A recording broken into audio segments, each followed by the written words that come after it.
हम लोग कथा में सुने कि अर्जुन बहुत ही चिंतित है और वह चिंतित इस बात से है कि भगवान ने जो योग की शिक्षा दी है अभी वह मेरे जैसे व्यक्ति से जब संभव नहीं है तो आने वाले समय में बहुत दूर तक का समय वो देख लिया था। आज का जो 5000 वर्ष बाद का समय है, लगता है वहाँ भी वो देख लिया था। आने वाले समय में इस योग को किस प्रकार से लोग अनुमोदित करेंगे। भगवान कहे क्या थे अर्जुन को? अर्जुन हमेशा इस बात पर जा रहा है। भगवान कह रहे हैं कि शुचौ देशे प्रतिष्ठा,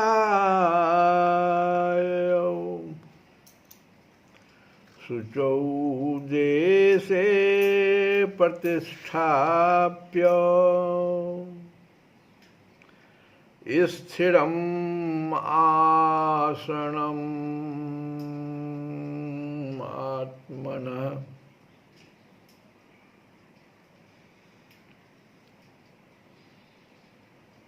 योगाभ्यास के लिए योगी एकांत स्थान में जाकर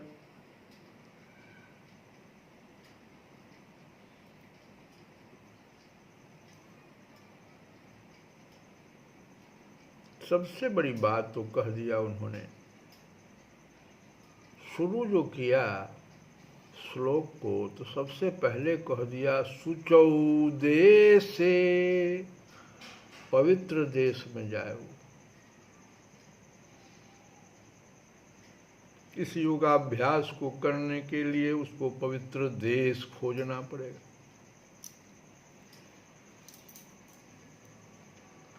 शुचौ देशे प्रतिष्ठाप्य, पवित्र देश में स्थापित करके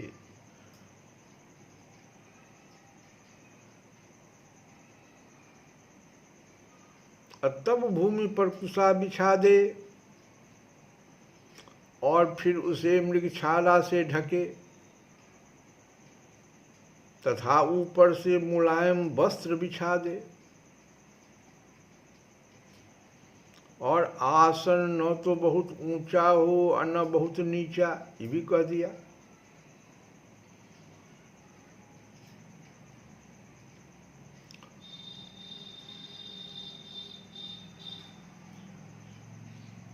आसनम् आत्मनः न अति उच्छ्रितम, न ज्यादा ऊंचा हो न अति नीचम, न ज्यादा नीचा हो। ऐसा आप पवित्र स्थान खोजिए। सबसे पहले तो पवित्र देश खोजिए। पता था अर्जुन को भगवान मेरे सिर्फ भारतवर्ष के नहीं है, भगवान तो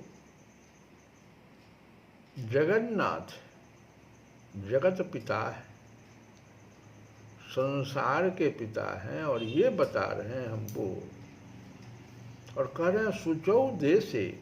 ऐसा भी नहीं कि भारत की ओर कह रहे हैं। कोई भी व्यक्ति कहीं भी पृथ्वी पर जन्म ले सकता है, उसको योगाभ्यास करने की इच्छा हो।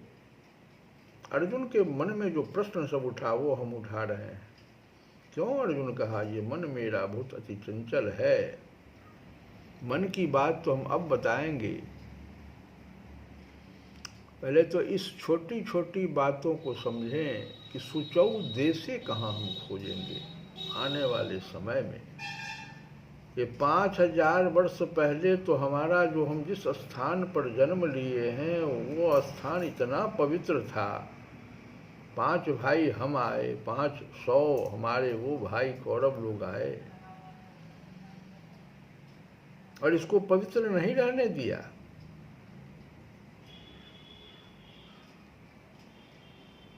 एक भाई का पूरा अंश माने कौरव एक दूसरे भाई के अंश को, पांडव को समाप्त करना चाह रहा है। बार बार कभी विष पिला रहा है भीम को, कभी पानी में डुबा रहा है, कभी लाक्षागृह में आग लगा रहा है। हम लोग तो कुछ इसको बिगाड़ भी नहीं रहे। 5000 वर्ष पहले अर्जुन सोच रहा है कि हम बताओ अभी इस समय में तो ये स्थिति है और ये क्यों हो रहा है। जो चंचलम मन, जो अर्जुन कह दिया भगवान से,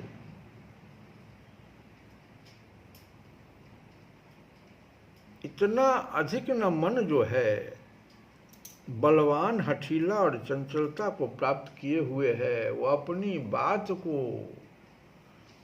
स्थापित करने के लिए कुछ भी करने को तैयार है। भाई भाई को समाप्त करने के लिए तैयार है, जबकि हम कुछ नहीं इसका बिगाड़ रहे हैं।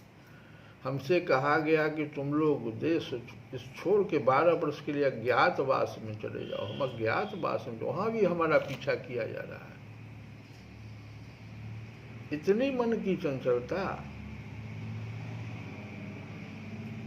अर्जुन सोच रहा है। और आने वाले 5000 वर्ष आगे की बात, अभी क्या क्या स्थिति है, मन की स्थिति बता रहे हैं। देश, पवित्र देश भगवान कह रहे हैं। और अभी स्थिति क्या है, जहां भी आप जाइए, मान लीजिए भारतवर्ष को पवित्र स्थान खोजें तो प्रयागराज हो सकता है, अयोध्या, द्वारिका, मथुरा, काशी, आप देखिए सब जगह किस प्रकार से युद्ध छिड़ा हुआ है। ये हमारा है तो ये हमारा है।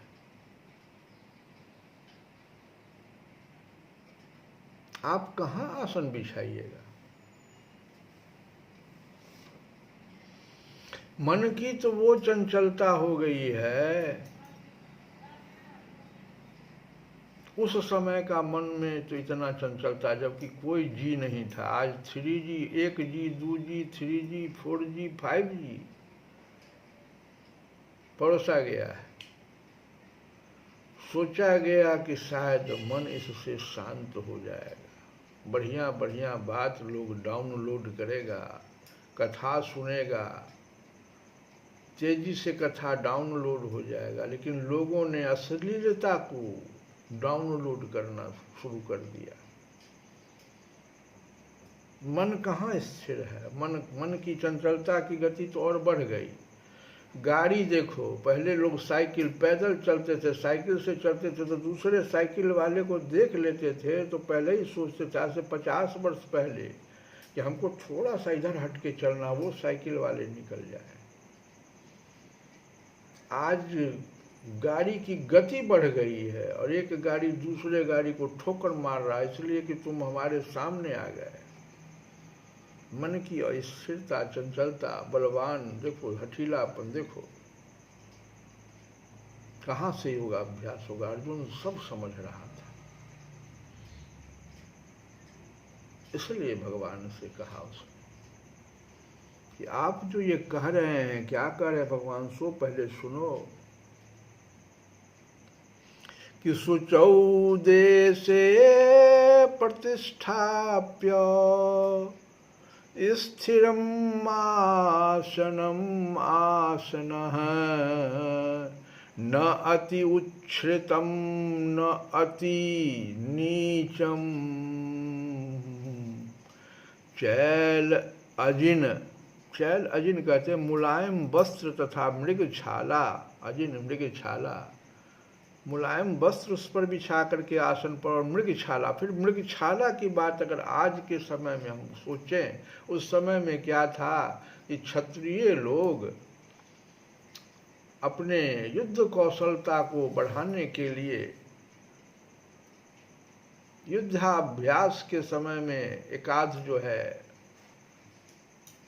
वो हरिण हो, बाघ हो, चिता हो या कुछ भी, उसको युद्धाभ्यास के दौरान वो एकाध को ऐसे कर देते थे और उसका अपने नहीं, उसका उतार करके उसका छाल को और फिर जाके ऋषियों को समर्पित कर देते थे कि आप लीजिए, हमसे तो नहीं होगा, आप ध्यान करते हैं, एकांत में आप बैठे हैं, आप इस पर बैठिएगा। ब्राह्मणों को जाके दे आते थे। ये था आदर्श उस समय में। आज अगर आप ऐसा कोई भी काम करेंगे तो सबसे पहले आप संविधान की धारा में उलझेंगे। तो मृगशाला कहाँ से आएगा? योगाभ्यास की बात कह रहे हैं भगवान। कहते हैं मृगशाला बिछा देना। तो अर्जुन इस बात को समझता था कि आने वाले समय में यह संभव नहीं है, कोई इस प्रकार का क्षत्रिय नहीं होगा।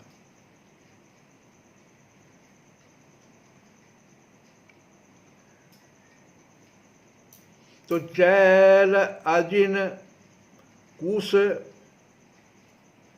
उत्तरम तत्र एक अग्रम। अब देखो, आसन न हो, बहुत ऊंचा हो न बहुत नीचा, या पवित्र स्थान में स्थित हो। मृगशाला, भूमि पर कुशा बिछा दें और फिर उसे मृगशाला से ढकें, मुलायम वस्त्र बिछा दें। यह पवित्र स्थान में स्थित हो। कहाँ पवित्र स्थान अभी खोजेगा? न देश पवित्र मिलेगा, न पवित्र स्थान मिलेगा। फिर आगे, तत्र एक अग्रम मनः, उस पर एक अग्रम, एकाग्र मनः, मन से। और मन की स्थिति तो हम बता ही दी, जब 5000 वर्ष पहले मन की स्थिति दुर्योधन जैसी थी, जो अर्जुन देख लिया था। और भी ये 5 था, वो 100 था। मतलब ज्यादा लोग मन से जो है सो चंचल थे। दुर्योधन की संख्या अधिक थी, और आज तो असंख्य लोग हैं। कहाँ से एकाग्र मन लाएंगे? ततः एक अग्रम मनः कृत्वा, उस पर एकाग्र मन करके, यत चित्तः, मन को बस में करते हुए, इंद्रिये क्रियः, इंद्रियां तथा क्रियाएं, उपविश्य आसने युञ्ज्यात योगम आत्मविशुद्धये। योगी को चाहिए कि इस पर दृढ़तापूर्वक बैठ जाए और मन, इंद्रियों तथा कर्मों को बस में करते हुए। कहाँ से, कौन सा चीज होगा? दृढ़तापूर्वक आप बैठना तो नहीं जानते पहले, और मन, इंद्रियों तथा कर्मों को बस में करने की तो बात ही नहीं है। मन को एक बिंदु पर स्थिर करके हृदय को शुद्ध करने के लिए योगाभ्यास करें। और असली बात जो है कि अभी तो आयु, अर्जुन सोचता है कि अभी तो आयु 1000 वर्ष की भी है। भगवान राम के समय में तो बहुत था, द्वापर में घट गया, और अभी कलयुग में तो 100 वर्ष की आयु का व्यक्ति है। और कह रहे भगवान की योगाभ्यास करे। हजारों हजार, अर्जुन देख रहा है कि ऐसे ऐसे योगी हैं अभी भी जो हजारों वर्ष से योगाभ्यास कर रहे हैं, ध्यान में लगे हुए हैं। और ये कलयुग में तो 100 वर्ष की आयु भी नहीं किसी को प्राप्त होगी। न मन शुद्ध होगा, न इंद्रियां बस में होगी, न शुद्ध पवित्र देश मिलेगा, न पवित्र स्थान मिलेगा, न मृगशाला मिलेगा। तो कैसे होगा ये? इसलिए अर्जुन ने यह प्रश्न कर दिया कि भगवान, हमें तो ये संभव नहीं लग रहा आप जो कह रहे हैं। और तब वहां पर हमारे चैतन्य महाप्रभु जो 500 साल पहले आए थे, उन्होंने कलयुग को देख लिया था काफ़ी।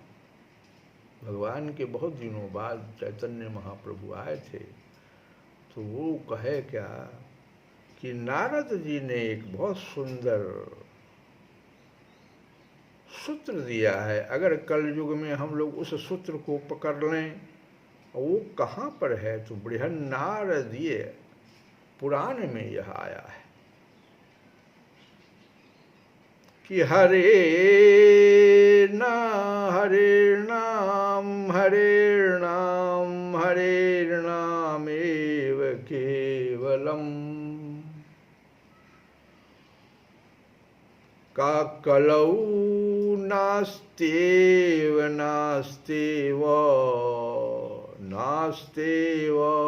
गतिरन्यथा।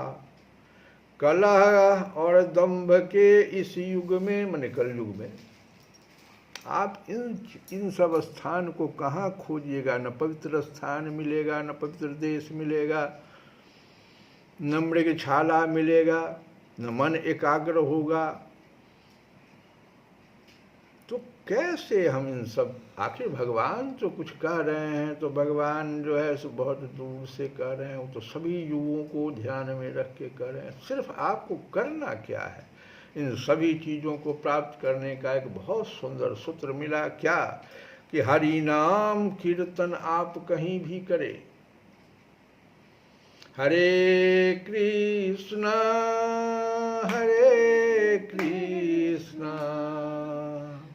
कृष्णा कृष्णा हरे हरे, हरे राम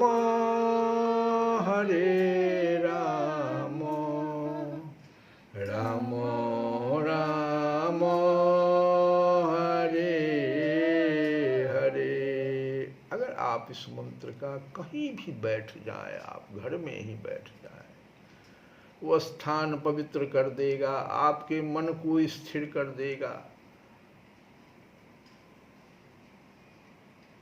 ऊपर जितनी भी बातें आई है सब आपको प्राप्त हो जाएगा। सिर्फ इस संकीर्तन को आप शुरू कर दें। कलह और दंभ के इस युग में मोक्ष का एकमात्र साधन भगवान के पवित्र नाम के कीर्तन करना है। और इसलिए तुलसी बाबा ने भी क्या कहा, कलयुग केवल नाम आधार। बस आप पवित्र नाम का कीर्तन करें, कोई दूसरा मार्ग नहीं है, कोई दूसरा मार्ग नहीं। नास्तेव नास्तेव नास्तेव, 3 बार, कोई दूसरा मार्ग नहीं है।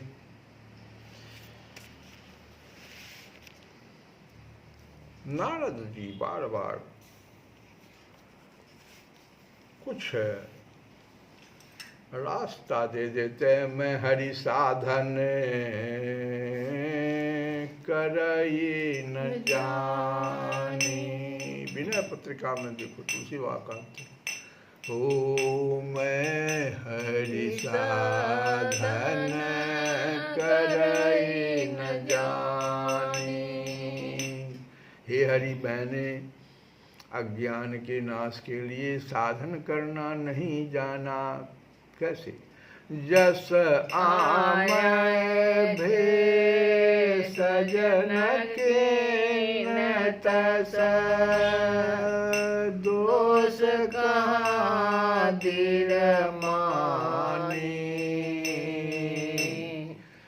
मैं हरि साधन करई न जानी। मैं हरि साधन करई न जानी। जैसे लोग, जैसा रोग था वैसी दवा नहीं की। इसमें इलाज का क्या दोष है? कलयुग रूपी भी रोग है, और दवा क्या है? तो हरि नाम संकीर्तन। वैसा मैंने किया नहीं। हम पवित्र देश को खोजने लग गए, पवित्र स्थान को खोजने लग गए। समय बीत गया। कहते हैं आगे, सपने निपका घट विप्रबद विकल फिरे लागे बाजी मेघ सत कोटि कर नहीं शुद्ध होए बिनु जागे मरि साधन करई न जाने मरि साधन करई न जाने। जैसे सपने में किसी राजा को ब्रह्म हत्या का दोष लग जाए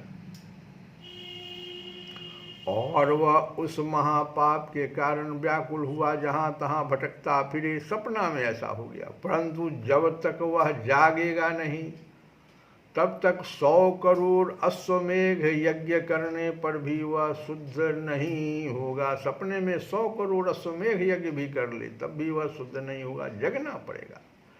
वैसे ही तत्व ज्ञान के बिना अज्ञान जनित पापों से छुटकारा नहीं मिलता। सृग सर्प विपुल भयदायक प्रगट होय अविचारे बहुआयुध धरि हारहि मरहि न मारे मरि साधन करई न जाने। जैसे अज्ञान के कारण माला में महान भयावने सर्पों का भय हो जाए, भ्रम हो जाए माला में, और वह मिथ्या सर्प का भ्रम न मिटने तक अनेक हथियारों के द्वारा बल से मारते मारते थक जाने पर भी नहीं मरता। तो सांप होता तो हथियारों से न मरता, तो माला में हो गया था। इसी प्रकार यह अज्ञान से भासने वाला संसार भी ज्ञान हुए बिना बाहरी साधनों से नष्ट नहीं होता। श्री कृष्ण गोविंद हरे।